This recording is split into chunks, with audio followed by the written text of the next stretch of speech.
So hello everyone, I scored 99.2 percentile in chemistry JEE mains, 99 in my boards, so you can trust me for this. Time आपके पास में 1 महीना बच रखा है और केमिस्ट्री में आपको 99 परसेंटाइल स्कोर करना है। पार्ट वाइज अप्रोच देखेंगे केमिस्ट्री का। सबसे पहले ऑर्गेनिक केमिस्ट्री।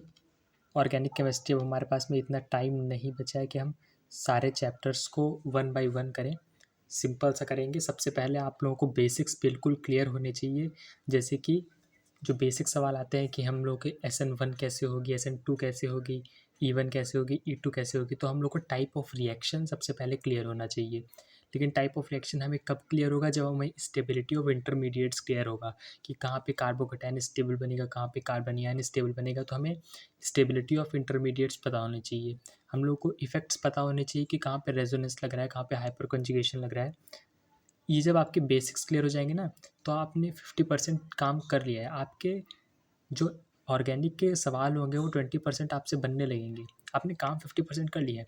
इसके बाद में आपको काम बस आधा ही करना है। इसके बाद में आपको NCERT में, मैं कह रहा हूँ NCERT में जितने भी नेम्ड रिएक्शंस दे रखी हैं वो सारी रट लेनी है बिल्कुल, वर्ड बाय वर्ड। अगर कहीं पे लिखा है 0 to 5 डिग्री सेल्सियस तो उसको एग्जैक्ट वैसे याद कर लेना है।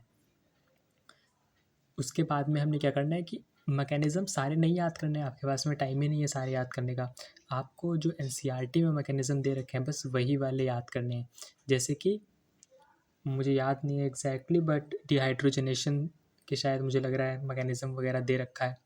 ईथर फॉर्मेशन का मैकेनिज़्म दे रखा होगा, हेलो फॉर्म का मैकेनिज़्म दे रखा होगा। ये सारे मैकेनिज़्म आपको याद होने चाहिए। इसके बाद में अगर आप क्वेश्चन प्रैक्टिस कर लें, क्वेश्चन प्रैक्टिस क्या करनी है, बस आपको PYQ लगाने हैं पास्ट ईयर्स के, और सिर्फ ऑर्गेनिक में चैप्टर वाइज लगाने हैं। क्योंकि आप चैप्टर वाइज नहीं लगाओगे तो आप जंबल कर जाओगे इधर उधर। चैप्टर वाइज आपको लगा लेने हैं और आपकी ऑर्गेनिक देखिएगा सिग्निफिकेंटली इम्प्रूव हो जाएगी। नेक्स्ट पार्ट में जब चलें तो इनऑर्गेनिक केमिस्ट्री में आपके पास में इतना टाइम नहीं है कि आप ट्रेंड्स पढ़ रहे हो या फिर बाकी चीज़ें याद कर रहे हो। आपको क्या करना है, आपको इनऑर्गेनिक केमिस्ट्री की NCERT उठानी है।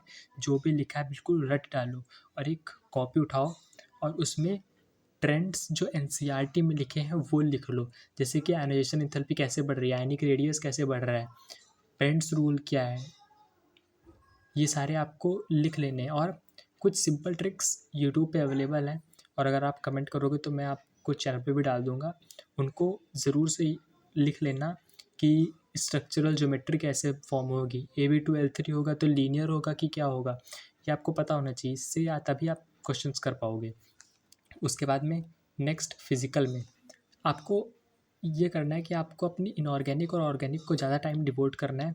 फिर जो आपके पास में टाइम बच रहा है उसको फिज़िकल केमिस्ट्री को देना है, क्योंकि हमारे पास में टाइम नहीं है चैप्टर वाइज करने के लिए।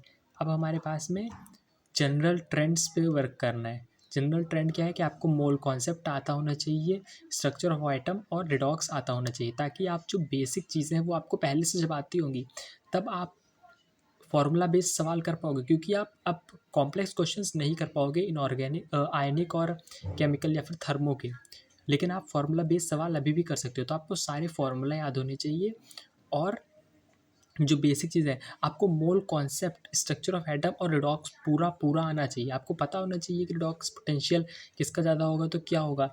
और मैं तो कहूँगा कि आप 11th की फिजिकल को एक बार को साइड कर दीजिए, मोल कॉन्सेप्ट और रिडॉक्स पढ़ने के बाद में 12th की फिजिकल पढ़िए। कंपैरेटिवली बहुत ईजी है, जल्दी नंबर आप उस पर गेन कर पाएंगे। उसके बाद में फिर आपने थर्मो उठाना है, फिर केमिकल, देन आयनिक। आयनिक छोड़ भी दोगे तभी भी कोई प्रॉब्लम नहीं, क्योंकि ज़्यादा से ज़्यादा 1 या 2 सवाल आएंगे। आपने सॉल्ट एनालिसिस ज़रूर करके जाना है। मैं सॉल्ट एनालिसिस करके गया था और मुझे 2 क्वेश्चंस एग्ज़ाम हॉल में मिले थे, जिसकी वजह से मेरा 8 मार्क सिग्निफिकेंटली मेरे जो परसेंटाइल को है उसने बढ़ा दिया था। मैंने एक्सपेक्ट नहीं कर रखा था, बट मेरी शिफ्ट में फ़िज़िकल इतनी ज़्यादा आई थी और मुझे फ़िज़िकल आती थी। मैंने फ़िज़िकल सॉल्व किया और मेरे 99.2 परसेंटाइल आई।